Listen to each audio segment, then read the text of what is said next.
بسم اللہ الرحمن الرحیم الحمد للہ نحمده ونستعینه ونستغفره ونؤمن به ونتوکل علیہ ونعوذ باللہ من شرور انفسنا ومن سیئات اعمالنا من يهده اللہ فلا مضل له ومن يضلله فلا هادی له ونشهد ان لا الہ الا اللہ وحدہ لا شریک له ونشهد أن سيدنا ونبينا ومولانا محمدا عبده ورسوله صلى الله تعالى عليه وعلى آله وأصحابه وبارك وسلم تسليما كثيرا أما بعد فأعوذ بالله من الشيطان الرجيم بسم الله الرحمن الرحيم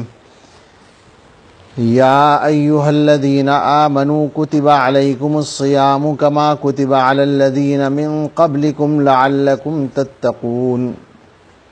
صدق الله مولانا العظيم سبحان ربك رب العزة عما يصفون وسلام على المرسلين والحمد لله رب العالمين اللهم صل على سيدنا محمد وعلى آل سيدنا محمد وبارك وسلم اللهم صل على سيدنا محمد وعلى آل سيدنا محمد وبارك وسلم اللهم صل على سيدنا محمد وعلى آل سيدنا محمد وبارك وسلم۔ سب سے پہلے تو اللہ رب العزت والجلال کا شکر ادا کرتے ہیں کہ اللہ نے اس زمانے میں اپنے فضل سے ہم سب کو یہ آسانی عطا فرمائی کہ بظاہر ایک دوسرے سے دور رہتے ہوئے ہم ایک دوسرے کی بات سن سکیں، اور اس طرح سے اللہ نے دین کی بات دور تک پہنچانا ہمارے لیے آسان فرما دیا۔ اس کے بعد آپ حضرات سے معذرت کرتے ہیں کہ چند منٹ کی تاخیر ہو گئی اس کے سیٹ ہونے میں، کنیکشن کے، اور پھر ہم شکریہ ادا کرتے ہیں حضرت مولانا خلیل احمد صاحب دیواوی دامت برکاتہم اور ان کے رفقاء کار کا کہ انہوں نے آپ سب حضرات سے مخاطب ہونے کا یہ موقع دیا۔ اللہ تعالیٰ کی طرف سے کسی بندے کے لیے یہ نعمت ہوتی ہے کہ کسی نیک کام کی توفیق اس کو مل جائے تو دین کی بات دوسروں تک پہنچانے کا موقع، دور تک پہنچانے کا موقع، یہ بھی اللہ تعالیٰ کی ایک نعمت ہے۔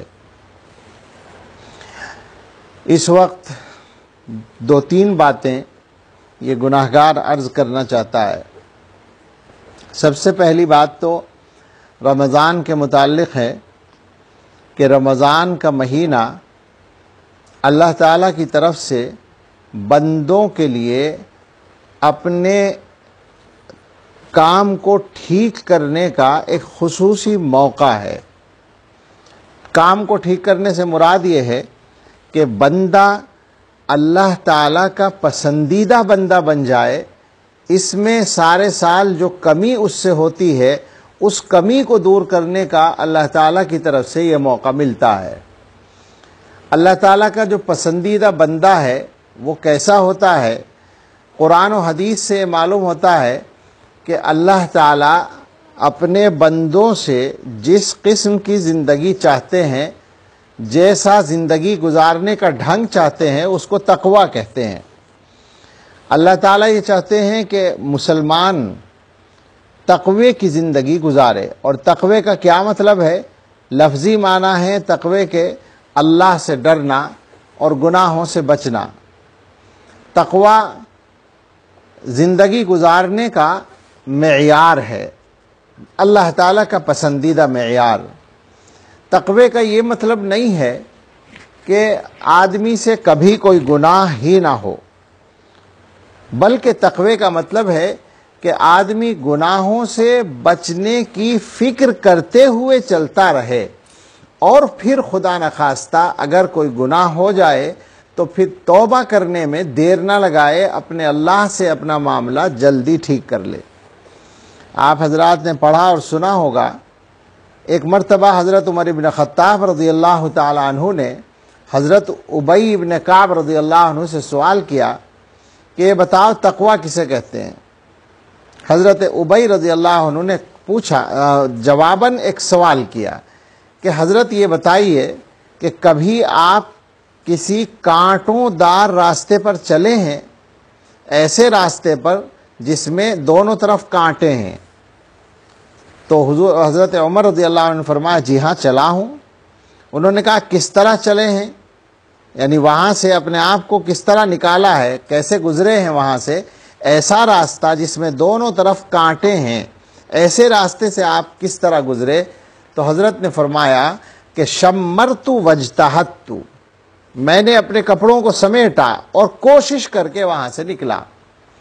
حضرت ابی ابن کعب رضی اللہ تعالیٰ عنہ نے فرمایا حضرت اسی کا نام تقوی ہے۔ کوئی گویا زندگی کی گاڑی جو چل رہی ہے، زندگی کا ایک راستے پر جو آدمی کا سفر چل رہا ہے، تو دونوں طرف گناہوں کے کانٹے ہیں، ان کانٹوں سے اپنے آپ کو بچانے کی کوشش کرتے ہوئے چلنا یہ تقوی ہے۔ اب ظاہر ہے کہ جس طرح دنیا میں کانٹوں دار راستے پر چلنے میں بچنے کی کوشش کرتے کرتے بھی ایسا ہو سکتا ہے کہ کانٹا لگ جائے، کانٹا الجھ جائے، کپڑے کانٹوں میں الجھ جائیں، تو پھر آدمی ان سے اپنے آپ کو نکالتا ہے اور کپڑوں کو ٹھیک کرتا ہے۔ تو بالکل اسی طرح سے ایسا ہو سکتا ہے کہ مسلمان زندگی کے اس کے سفر میں گناہ سے بچنے کی کوشش کر رہا ہو، اور پھر بچنے کی کوشش کرتے کرتے کہیں وہ الجھ جائے گناہ میں، تو پھر اس کا کام یہ ہوگا کہ وہ اپنے گناہ سے گناہ کی معافی مانگے اللہ سے، اور اپنے اللہ سے معاملہ ٹھیک کر کے دوبارہ اپنی زندگی کو صحیح رخ پر لے آئے۔ اس کا نام تقوی ہے۔ اللہ تعالیٰ یہ چاہتے ہیں کہ بندوں کے اندر تقوی پیدا ہو جائے۔ اللہ نے جو رمضان دیا، رمضان میں جو روزے عطا فرمائے، روزوں کا حکم دیا اور روزے رکھنے کا ایک موقع دیا، یہ تقوی پیدا کرنے کا ایک ذریعہ ہے اللہ تعالیٰ کی طرف سے، جس کا خلاصہ یہ ہے کہ انسان عام دنوں میں اللہ کے حکم کی وجہ سے حرام کاموں سے، گناہ کے کاموں سے، ناجائز کاموں سے بچنے کی کوشش کرتا ہے۔ رمضان کے مہینے میں اللہ کے حکم کی وجہ سے وہ کچھ حلال کاموں کو بھی چھوڑ دیتا ہے۔ عام دنوں میں جو کام جائز ہیں وہ کام رمضان میں اللہ کے حکم کی وجہ سے چھوڑ دیتا ہے، تو اس کو عادت پڑ جاتی ہے اس بات کی کہ جہاں اللہ کا حکم ہو،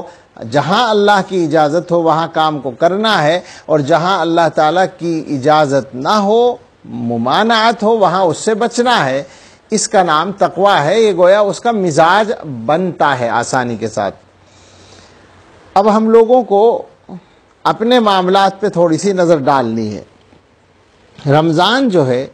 اس کے بارے میں بعض احادیث میں کچھ اس طرح کا مضمون آیا کہ رمضان سارے سال کا دل ہے، اور اس بات کو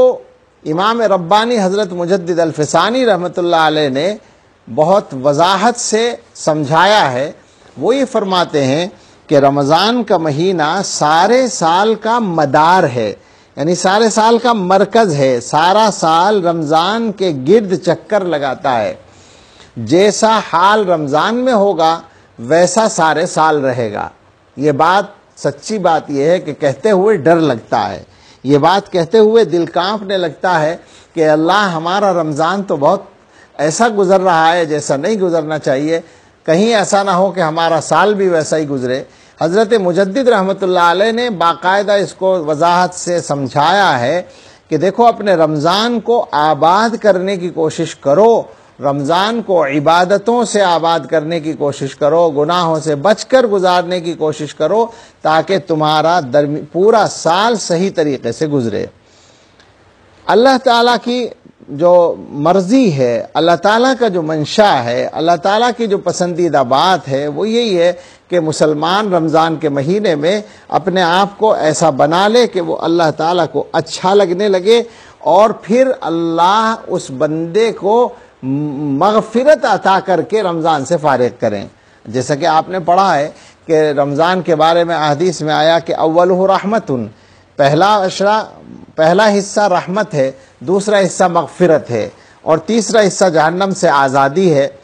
علماء نے لکھا ہے کہ یہ 3 طرح کے لوگوں کا معاملہ ہے کہ جو لوگ پہلے ہی سے متقی ہیں، گناہوں سے بچنے والے ہیں، ان کو رحمت کا حصہ شروع ہی سے ملنے لگتا ہے، خصوصی رحمت کا۔ یوں تو رحمت اللہ کی ہر بندے کو ہر حال میں ملتی ہے، لیکن جو خصوصی رحمت ہے وہ متقیوں کو ملتی ہے تو شروع سے ملنے لگتی ہے۔ اس کے بعد کچھ لوگ ایسے ہوتے ہیں کہ شروع میں ان کو تقوی حاصل نہیں تھا، لیکن رو دھو کر اللہ سے معافی مانگ کر 10 دن عبادت کر کے روزے رکھ کے ان کے اندر وہ بات کچھ پیدا ہو گئی تو اوسطہ مغفرۃ، دوسرے عشرے میں ان کی بخشش کر دی جاتی ہے۔ اور کچھ ایسے گناہگار ہوتے ہیں جو ان 2 عشروں میں بھی اپنی مغفرت کرانے میں کامیاب نہیں ہوتے،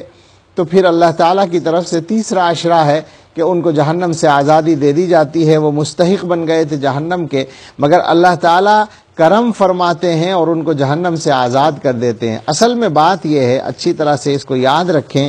کہ اللہ تعالیٰ کو یہ بات پسند ہے کہ اپنے بندوں کو معاف کریں اور اپنے بندوں کو جہنم میں نہ جانے دیں۔ آپ حضرات نے پڑھا اور سنا ہے کہ جب اللہ رب العزت نے حضرت آدم علیہ السلام کو پیدا کیا تو فرشتوں کو حکم دیا کہ آدم کو سجدہ کریں۔ آدم کو فرشتوں نے سجدہ کیا الا ابلیس نے سجدہ نہیں کیا، تو اللہ تعالیٰ نے اس کو کہا کہ تو مردود ہو گیا، ہم نے تجھے اپنی بارگاہ سے نکال دیا، اخرج منہا فإنک رجیم، تو مردود ہے، نکل جا۔ اللہ نے اس پر لعنت بھیج دی۔ تو پھر آپ کو معلوم ہے کہ ابلیس نے کیا کیا، شیطان نے کیا کیا،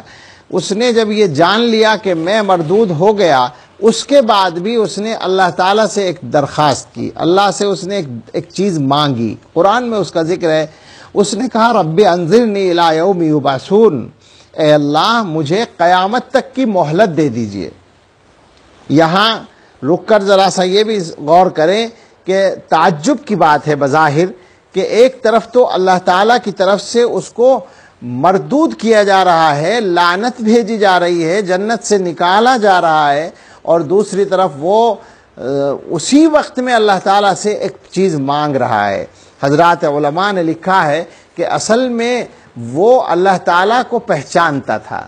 یعنی اللہ کی معرفت اس کو حاصل تھی، اس کو اندازہ تھا کہ یہ جو اللہ باری تعالیٰ کی شان ہے اس وقت بھی اگر میں کوئی چیز مانگوں گا تو وہ چیز مجھے دے دی جائے گی۔ یہ دلیل ہے اس بات کی کہ اس کو اللہ کا عرفان حاصل تھا۔ بلکہ علماء نے، مشائخ نے اس بات کو پرلطف انداز میں یوں بیان کیا ہے کہ شیطان کے اندر 3 عین موجود تھیں۔ وہ عابد تھا، عالم تھا، عارف تھا۔ عابد تھا یعنی عبادت کرنے والا تھا، عالم بھی تھا، اس کے پاس علم تھا، اور عارف بھی تھا، اللہ کو پہچاننے والا تھا۔ ایک عین کی کمی تھی اور وہ یہ کہ عاشق نہیں تھا، محبت والا نہیں تھا۔ اگر اس کے دل میں محبت ہوتی تو اللہ کے حکم پر وہ فوراً آدم علیہ السلام کے سامنے جھک جاتا۔ اس نے اس کے خلاف کیا، اس کے دل میں اللہ کی محبت ہوتی تو حکم کو فوراً تسلیم کرتا، لیکن اس نے لاجک لڑانی شروع کر دی، منطق لڑانی شروع کر دی کہ صاحب میں تو آگ سے پیدا ہوا ہوں، یہ مٹی سے پیدا ہوئے ہیں، آگ بلند ہے، مٹی نیچی ہے، تو میں کیوں اس کے سامنے جھکوں؟ محبت نہ ہونے کی بات ہے، عشق نہ ہونے کی بات ہے۔ تو عابد ہونا کافی نہیں، عالم ہونا کافی نہیں، عارف ہونا کافی نہیں، عاشق ہونا ضروری ہے۔ خیر، عرض یہ کرنا تھا، جو اصل بات سنانے کی ہے کہ جب اللہ تعالیٰ سے شیطان نے قیامت تک کی مہلت مانگی تو آپ جانتے ہیں کہ اللہ نے مہلت دے دی، انک من المنظرین الی یوم الوقت المعلوم، چلو تجھے مہلت دی جاتی ہے قیامت تک کے لیے۔ جب یہ مہلت مل گئی، یعنی گویا شیطان کو یہ اطمینان ہو گیا کہ اب میں قیامت تک زندہ رہوں گا، اللہ تعالیٰ کی طرف سے مجھے زندگی دے دی گئی، تو اب اس نے اپنا اصل رنگ دکھایا۔ اس نے اللہ تعالیٰ کو گویا چیلنج کیا کہ اللہ، آپ جن بندوں کو اپنی عبادت کا حکم دینے والے ہیں، یہ اولاد آدم کو، میں ان سب کو گمراہ کرنے کی کوشش کروں گا اور ان کو جہنم میں لے جانے کی پوری کوشش کروں گا۔ قرآن کریم میں اس کے مختلف جگہ مختلف الفاظ نقل کیے گئے ہیں. کہیں یہ ہے کہ دائیں سے بھی آؤں گا، بائیں سے بھی آؤں گا، آگے سے بھی آؤں گا، پیچھے سے بھی آؤں گا. کہیں اور کچھ گناہوں کا ذکر ہے کہ میں یہ اور یہ گناہ کراؤں گا. جب شیطان کا یہ رنگ سامنے آیا تو حضرت آدم علیہ السلام، یہ اصل بات سنانی تھی، حضرت آدم علیہ السلام پریشان ہو گئے کہ اللہ نے اس کو قیامت تک کی زندگی دے دی اور مہلت دے دی ہے، اب یہ میری اولاد کو گمراہ کرے گا اور ان سے گناہ کرائے گا، اور گناہ جو بھی کرے گا اسے جہنم میں جانا پڑے گا. یہ آدم علیہ السلام نے سمجھ لیا اس وقت کے حالات کے مطابق. تو انہوں نے اللہ تعالیٰ سے درخواست کی. سنن دارمی سے حضرت نے روایت نقل کی ہے، انہوں نے آدم علیہ السلام نے اللہ سے درخواست کی کہ یا اللہ، آپ نے شیطان کو تو قیامت تک کی مہلت دے دی اور گویا اس کو موقع دے دیا کہ وہ میری اولاد کو گمراہ کرے. یا اللہ، میری اولاد کے لیے آپ کی طرف سے کیا ہے؟ تو اللہ تعالیٰ نے عجیب و غریب بات فرمائی کہ میں نے تمہاری اولاد کے لیے توبہ کا دروازہ کھول دیا. آپ سمجھ سکتے ہیں کہ شیطان کا جو پلان تھا ایک طرح سے وہ کامیاب ہونے سے رہ گیا. شیطان کا پلان تو یہ تھا کہ میں آدم کی اولاد سے گناہ کراؤں گا اور جو گناہ کرے گا اسے جہنم میں جانا پڑے گا. لیکن اللہ تعالیٰ نے توبہ کا دروازہ کھول دیا. اس کا مطلب کیا ہوا کہ بندوں میں سے کوئی اگر گناہ کرے گا شیطان کے بہکانے سے اور پھر وہ توبہ کر لے گا، وہ دل سے نادم ہو جائے گا، شرمندہ ہو جائے گا اور پکا ارادہ کر لے گا کہ میں اب دوبارہ یہ گناہ نہیں کروں گا، تو اللہ تعالیٰ اس کو معاف فرما دیں گے اور وہ جہنم میں جانے سے بچ جائے گا. اچھا، پھر یہ کہ وہ ایک بار کرے، دو بار کرے، اللہ نے توبہ کی کوئی تعداد ہی مقرر نہیں کی.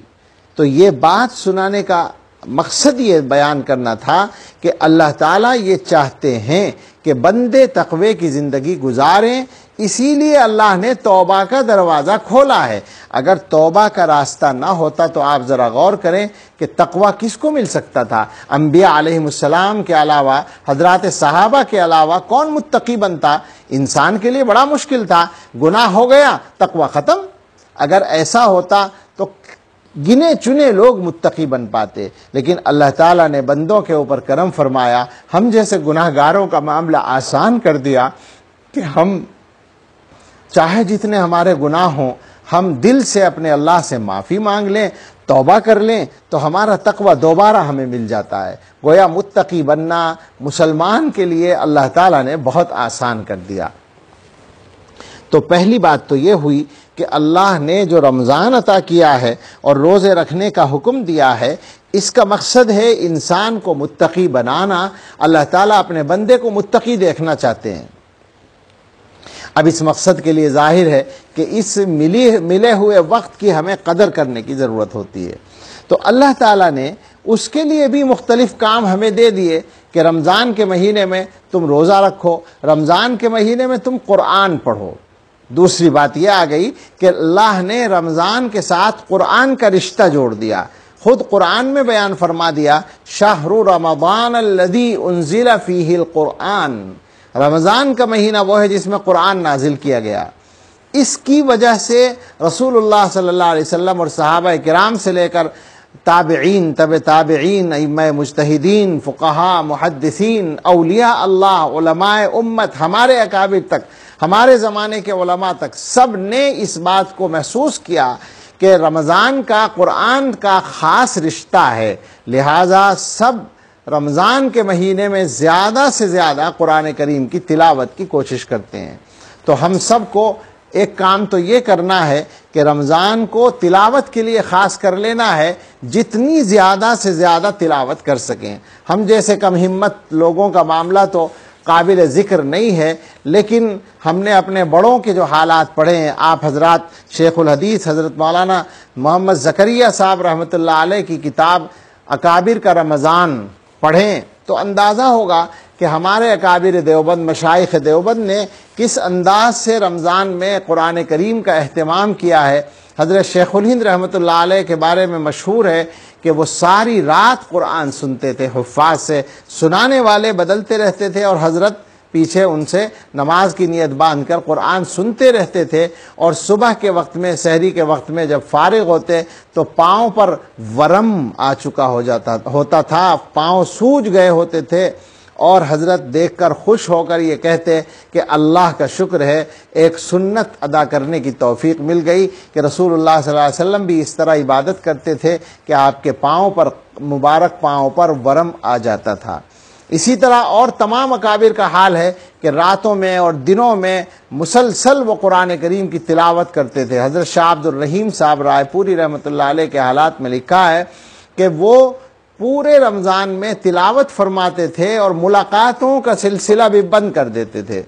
رمضان کے شروع میں سب لوگوں سے مصافحہ کر لیتے تھے کہ بھئی اب عید کے بعد ملاقات ہوگی، رمضان میں کوئی ملاقات نہیں ہوگی۔ لوگ آتے تھے ان کے یہاں رمضان گزارنے کے لیے بھی، لیکن ان سے وہ ملاقات بیٹھ کر کریں یا گفتگو کریں ایسا نہیں ہوتا تھا، بس مسجد میں آتے جاتے ان کی زیارت کر لیتے تھے اور وہاں صحبت میں رہتے تھے، لیکن حضرت بات نہیں کرتے تھے، ہر وقت قرآن کریم کی تلاوت ان کا مشغلہ ہوتا تھا۔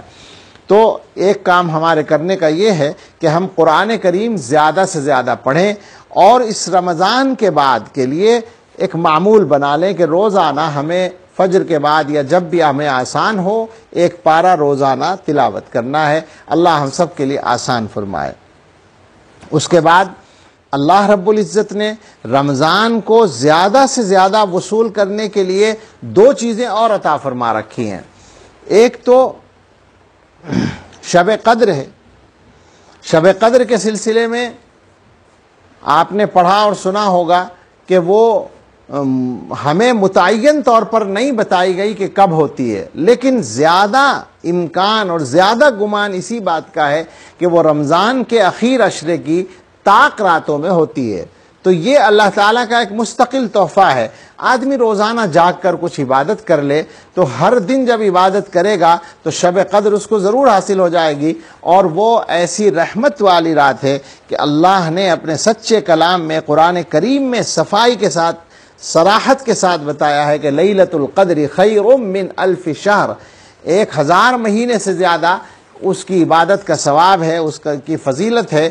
تو یہ اللہ تعالیٰ کے قرب خاص کو حاصل کرنے کا ایک ذریعہ اللہ نے شب قدر عطا فرمایا۔ تو اب کل سے وہ تاخراتیں شروع ہو رہی ہیں، لہٰذا ہم سب، اور اب بعض ملکوں میں آج ہی کی رات سے تاخراتیں شروع ہو رہی ہیں، تو گویا آج سے ہی زیادہ سے زیادہ عبادت کی جائے راتوں میں تاکہ شب قدر کی دولت نصیب ہو جائے۔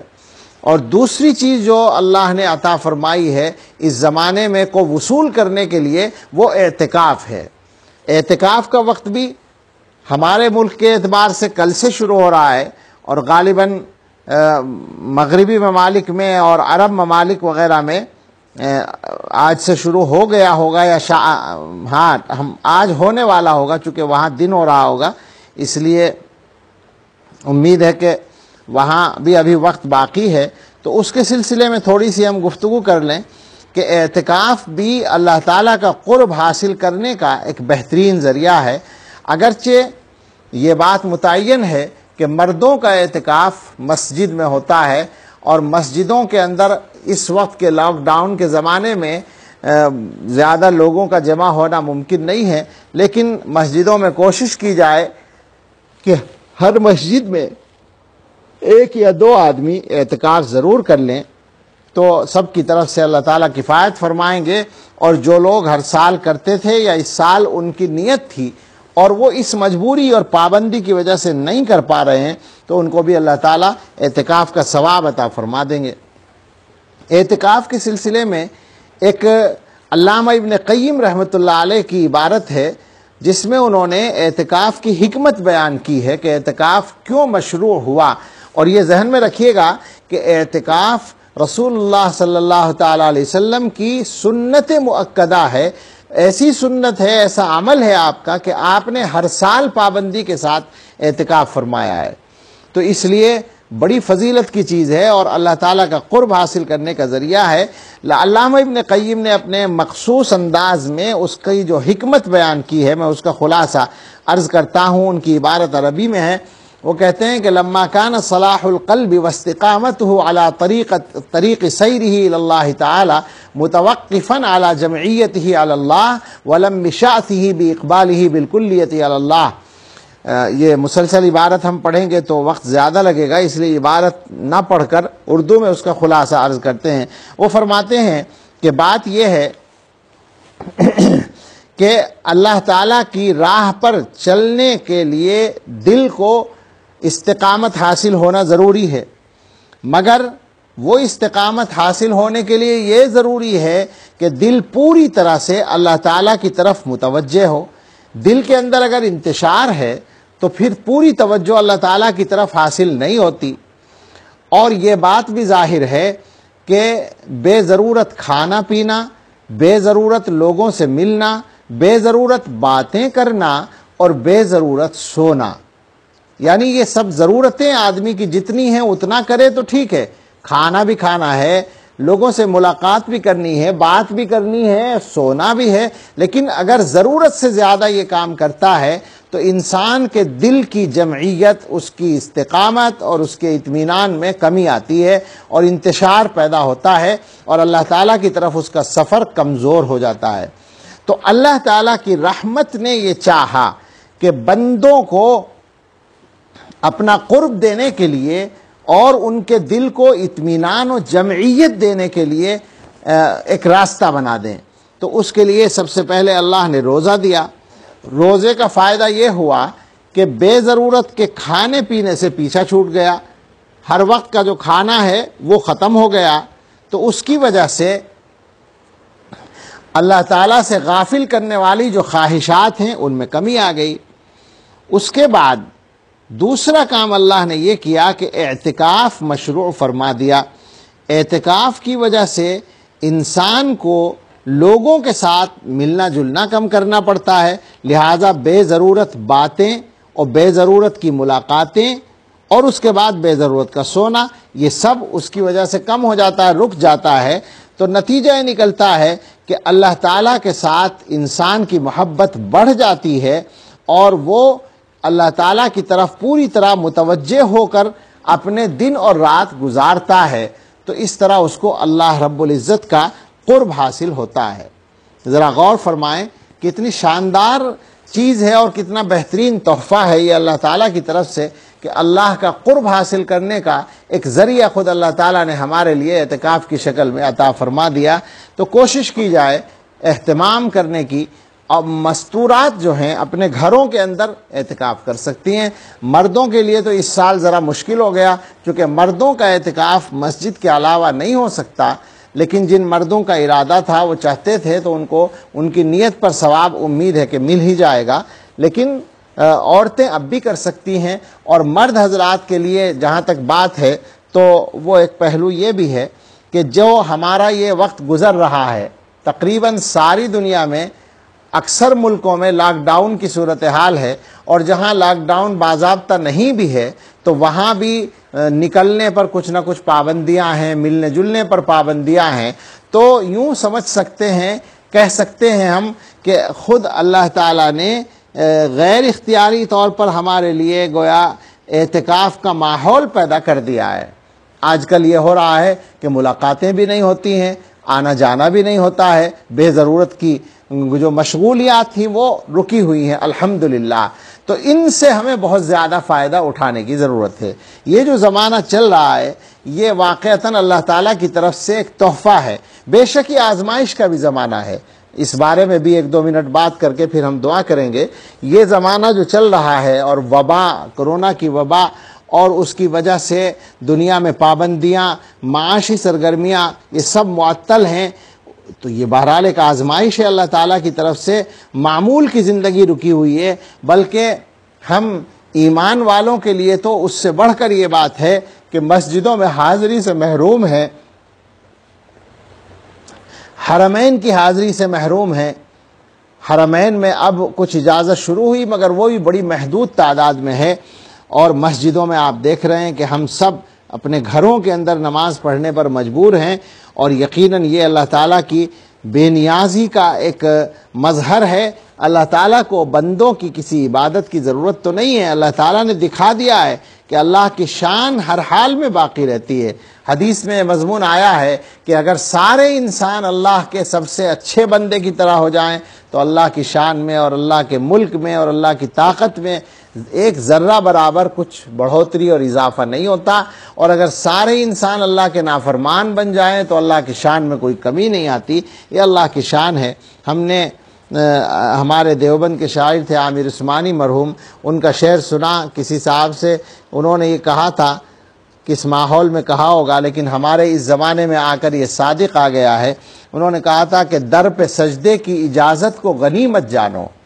در پہ سجدے کی اجازت کو غنیمت جانو، اس نے حق یہ بھی اگر چھین لیا کیا ہوگا۔ تو اس وقت تو یہی صورتحال ہے کہ اللہ تعالیٰ نے اپنے در پہ سجدہ کرنے کی اجازت نہیں دے رکھی ہے۔ مسجدیں کھڑی ہوئی ہیں اور ہم مسجدوں میں جانے سے محروم ہیں، مسجدوں میں عبادت کرنے سے محروم ہیں، تو یقیناً یہ اللہ تعالیٰ کی طرف سے ایک آزمائش ہے، اور ہم اپنے اللہ سے اس کے لیے معافی بھی مانگتے ہیں، لیکن اسی کے ساتھ ساتھ اللہ تعالیٰ کی طرف سے ہر شر میں کوئی نہ کوئی خیر نکلتی ہے۔ تو ہمیں جو یہ ایک فرصت ملی ہے، ایک موقع ملا ہے اپنے کاموں کو ٹھیک کرنے کا اور اپنے وقت کو زیادہ سے زیادہ اللہ کی یاد اور عبادت میں خرچ کرنے کا، یہ ایک مستقل نعمت ہے اللہ تعالیٰ کی۔ یعنی عجیب و غریب بات ہے کہ سرگرمیاں ساری ختم ہیں، آمد و رفت بند ہے، سفر بند ہیں، ملاقاتیں بند ہیں، اسپتال اور میڈیکل اسٹور تک ہمارے علاقے میں، ہمارے دیوبند ہی میں مثلا جو بھی ہاٹ اسپاٹ بنائے گئے ان سب میں بند ہیں، اور جب یہ سب بند ہیں تو پھر عام دکانوں کے کھلنے کا کیا سوال ہو سکتا ہے۔ لیکن اللہ تعالیٰ ضرورتیں پوری بھی فرما رہے ہیں، کھانے پینے کا سب سامان بھی دے رہے ہیں، اور اس کے ساتھ ساتھ یہ سہولت ہے کہ بے ضرورت کاموں میں وقت خرچ نہیں ہو رہا ہے۔ اسی طرح سے گناہوں کے اڈے بند ہیں اور ان سے انسان بچا ہوا ہے۔ تو ہم سب اس وقت کو اللہ تعالیٰ کی نعمت خاص سمجھ کر کاموں میں لگانے کی کوشش کریں، اور اگر کسی وقت کوئی ضروری کام سمجھ میں نہ آئے آدمی یا تھکا ہوا ہو تو کم سے کم اتنا تو ضرور کریں کہ اللہ کی یاد ہر وقت دل میں رکھیں۔ اللہ کا ذکر جس کو کہتے ہیں وہ دل سے ہوتا ہے، حقیقت میں زبان سے توفیق مل جائے تو سبحان اللہ بہت اچھا ہے کہ زبان سے بھی اس کو کرتے رہیں، لیکن اگر زبان سے کرنے کا موقع نہ ہو تو دل میں اللہ تعالیٰ کی طرف اپنا دھیان رکھیں۔ ہمارے آقا صلی اللہ تعالیٰ علیہ وسلم کے بارے میں احادیث میں آتا ہے کہ کان یذکر اللہ فی کل احیانہ، رسول اللہ صلی اللہ علیہ وسلم ہر وقت میں اللہ تعالیٰ کو یاد فرماتے تھے۔ ہمارے حضرت اور تمام اکابر فرماتے ہیں کہ ہر وقت اللہ کو یاد کرنا یہ زبان سے نہیں ہو سکتا۔ اس کا مطلب یہی ہے کہ رسول اللہ صلی اللہ علیہ وسلم کا دل ہر وقت اللہ تعالیٰ کو یاد کرتا تھا۔ تو ہم سب بھی اس کی عادت ڈالیں کہ ہمارا دل اللہ تعالیٰ کی طرف متوجہ رہے اور اللہ کو یاد کرے، اور جب ہمیں موقع ملے تو ہم زبان سے اللہ کی یاد شروع کر دیں، جس کا سب سے اعلیٰ طریقہ تلاوت قرآن کریم ہے۔ جو حضرات تلاوت قرآن زیادہ سے زیادہ کریں تو ظاہر ہے کہ ان کے لیے سب سے افضل ذکر تلاوت قرآن ہے، لیکن اگر تلاوت قرآن کے علاوہ بھی کچھ کرنے کا موقع ہو تو پھر یہ ہے کہ استغفار زیادہ سے زیادہ پڑھا جائے، استغفر اللہ ربی من کل ذنب واتوب الیہ، اور درود شریف زیادہ سے زیادہ پڑھا جائے۔ احقر تو اپنے احباب سے بار بار کہہ چکا ہے کہ اس زمانے میں کوشش کریں کہ روزانہ 500 مرتبہ استغفار پڑھیں اور 500 مرتبہ درود شریف پڑھیں۔ اس کے علاوہ اللہ تعالیٰ کی رحمت کو متوجہ کرنے کے لیے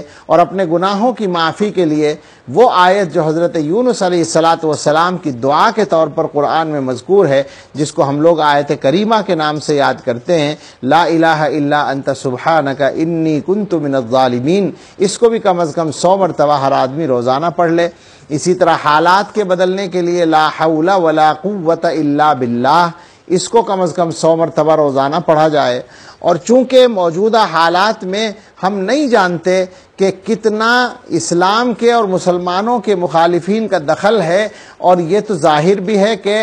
اگر اصل مسئلے میں، اصل بیماری میں کسی کا دخل نہ بھی ہو تو بھی اس موقع کو اہل ایمان کے لیے مسائل کھڑے کرنے کے لیے استعمال کیا جا رہا ہے۔ حالات ایسے ہیں کہ وہ ہمارے قبضے میں نہیں ہیں، تو ان حالات میں دوسروں کے شر سے حفاظت کے لیے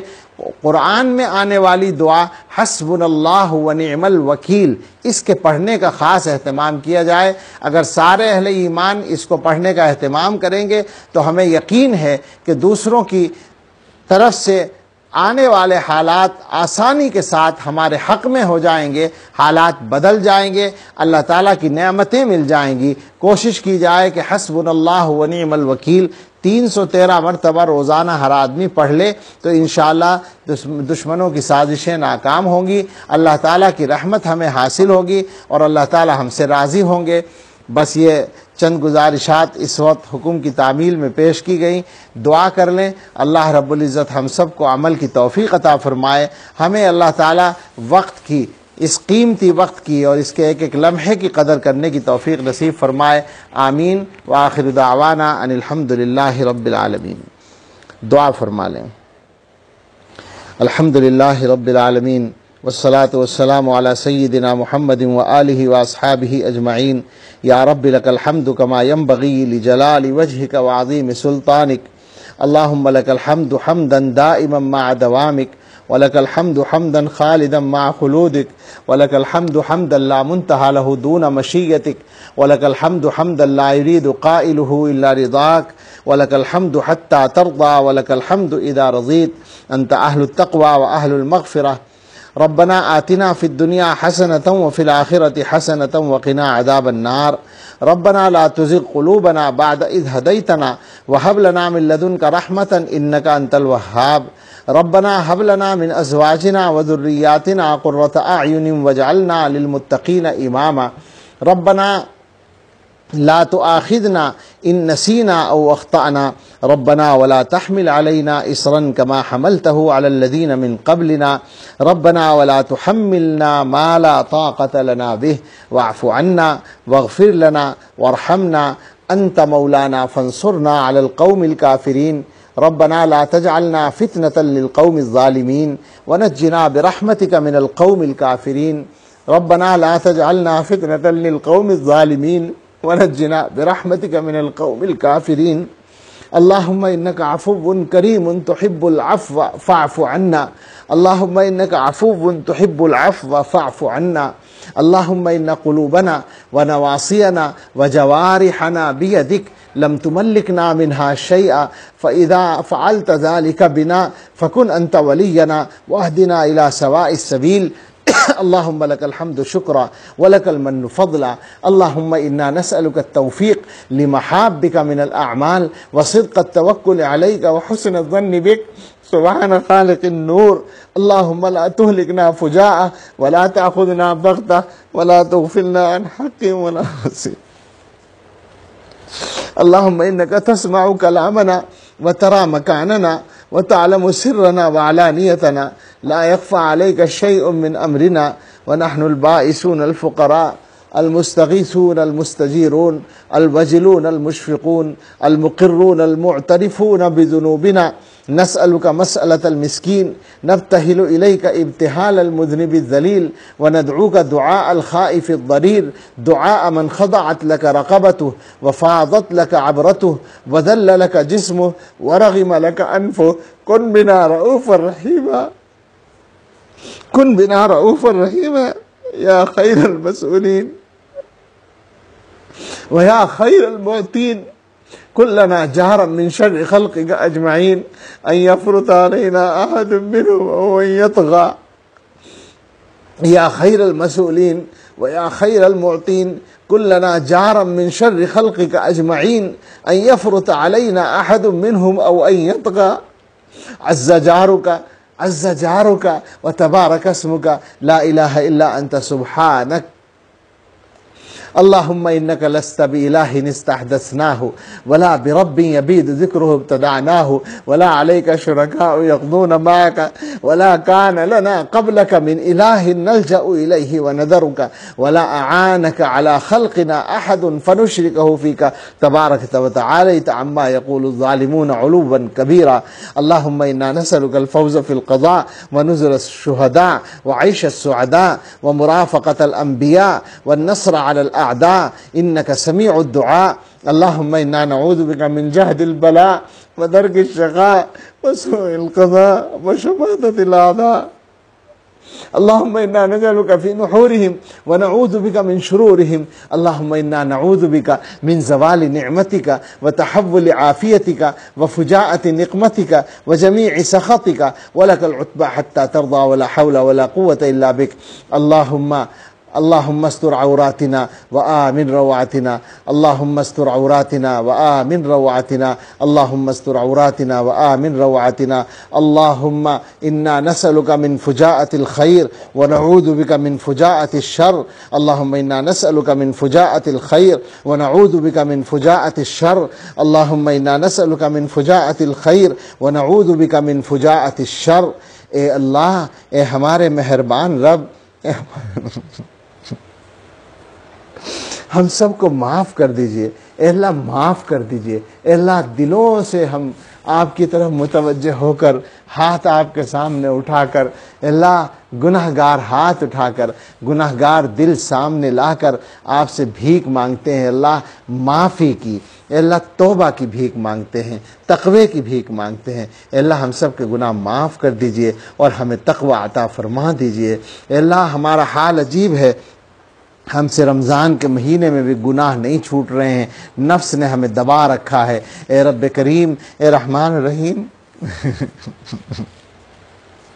رحمت خاص کی نظر ڈال دیجئے، ہمارے دلوں پر رحمت کی نظر ڈال دیجئے اور گناہوں سے بچنا آسان کر دیجئے اور سچی توبہ نصیب فرما دیجئے، اور اے اللہ ہمیں اس رمضان کے بخشے ہوئے بندوں میں شامل فرما لیجئے۔ اے اللہ جو باتیں کہی گئی ہیں ان پہ عمل کی توفیق دے دیجئے، جن حضرات نے یہ نظم کیا ان کو جزائے خیر عطا فرما دیجئے۔ اے اللہ یہ جو پابندیوں کا زمانہ چل رہا ہے اس کو ہم سب کے لیے خیر بنا دیجئے اور اس مبارک وقت کے ایک ایک لمحے کی قدر نصیب فرما دیجئے۔ اے اللہ دشمنوں کے شرور سے حفاظت فرمائیے، سازشوں کے جال میں پھنسنے سے حفاظت فرمائیے۔ اے اللہ دنیا میں جہاں لوگ بھوکے ہیں، اے اللہ ہمارے ملک میں دنیا میں جہاں کہیں لوگ بھوکے ہیں، اللہ ان کی مدد فرمائیے۔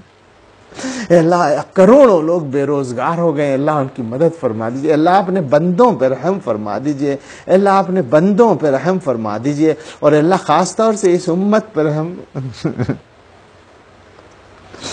اے اللہ اس امت پہ رحم فرما دیجئے۔ اے اللہ اے رب ڈرتے ڈرتے کہتے ہیں حق پرستوں کی اگر کی تو نے دل جوئی نہیں، تانا دیں گے بت کہ مسلم کا خدا کوئی نہیں۔ اے اللہ بہت کچھ ہو رہا ہے اے اللہ، مگر ہمارا ایمان ہے، ہمارا یقین ہے کہ وَمَكَرُوا وَمَكَرَ اللَّهُ وَاللَّهُ خَيْرُ الْمَاكِرِينَ۔ اے اللہ دنیا کی تدبیریں ایک طرف ہیں اور آپ کی تدبیریں بالکل جدا ہیں، اور آپ کی تدبیر غالب ہو کر رہتی ہے۔ اے رب ہمارے حق میں تدبیر فرما دیجئے۔ اللہم امکر لنا ولا تمکر علینا، اللہم انصرنا ولا تنصر علینا، اللہم اہدنا ویسر الہدی لنا، اللہم اعنا ولا تعن علینا، وانصرنا ولا تنصر علینا، وامکر لنا ولا تمکر علینا، اللہم زدنا ولا تنقصنا، واکرمنا ولا تہنا، وآثرنا ولا تؤثر علینا، وارضنا وارض عنا، وادخلنا الجنہ، ونجنا برحمتک من النار، اصلح لنا شأننا کلہ ولا تکلنا الی انفسنا طرفۃ عین۔ اے اللہ ہم سب کے گناہ معاف کر دیجئے، اور اللہ ہمارے والدین و متعلقین و مشائخ، اساتذہ، رشتہ دار جو دنیا سے چلے گئے، اللہ ان سب کی مغفرت فرما دیجئے، اور جو ہمارے موجود ہیں اساتذہ و مشائخ اکابر، ہمارے حضرت اور تمام بڑے، اللہ سب، اور ہم والدین جن کے موجود ہیں، اللہ سب کو عافیت کے ساتھ ان کا سایہ رکھیے اور ان سے ہمیں صحیح طور پر استفادہ نصیب فرمائیے۔ اللہ ہم میں سے ہر ایک کی ضرورتیں پوری کر دیجئے، بے روزگاروں کو بابرکت حلال روزگار دے دیجئے، جو مقدموں میں الجھے ہوئے ہیں بری کر دیجئے، بے اولادوں کو نیک صالح اولاد دے دیجئے، جنہیں بیٹوں کی تمنا ہے انہیں نیک صالح بیٹے دے دیجئے۔ اللہ جو بے گھر ہیں انہیں آرام دہ کشادہ گھر دے دیجئے، ہم سب کو قرضوں سے نجات عطا فرما دیجئے۔ اے اللہ جن گھروں میں نا اتفاقی ہے اسے محبت میں بدل دیجئے۔ اے اللہ ہماری زندگی خوشگوار بنا دیجئے، اولادوں کے سلسلے میں ہم سب کی نیک تمنائیں پوری فرما دیجئے۔ اے اللہ ہم سے راضی ہو جائیے، اے اللہ راضی ہو جائیے ہم سے، راضی ہو جائیے ہمارے اہل و عیال و متعلقین سے، اور راضی ہو جائیے اس پوری امت سے، اور اے اللہ آباد کر دیجئے پہلے سے زیادہ حرمین شریفین کو، تمام مسجدوں کو، تمام مدرسوں کو، تمام اہل حق کی خانقاہوں کو، تمام دین کے صحیح کاموں کے اداروں اور مرکزوں کو اے اللہ پہلے سے زیادہ آباد فرما دیجئے۔ اے اللہ ہر خیر کا سوال کرتے ہیں، ہر شر سے پناہ چاہتے ہیں۔ اے اللہ اے رب کریم، دنیا کے مختلف ملکوں کے جو احباب ہاتھ اٹھائے ہوئے ہیں ان کے طفیل سے اس گناہ گار کو بھی معاف فرما دیجیے، اور ہم سب کی دعائیں قبول فرما لیجئے، اور ہم سب کی جائز تمنائیں پوری فرما دیجئے، اور آنے والے وقت کو گزرے وقت سے بہتر بنا دیجئے، اور عید کو خوشیوں و مسرتوں کا پیغام بنا دیجئے، اور بعد کے حالات کو پہلے کے حالات سے بہتر بنا دیجئے۔ اللہ ہر آنے والے وقت کو ہر گزرے وقت سے ہم سب کے لیے بہتر بنا دیجئے۔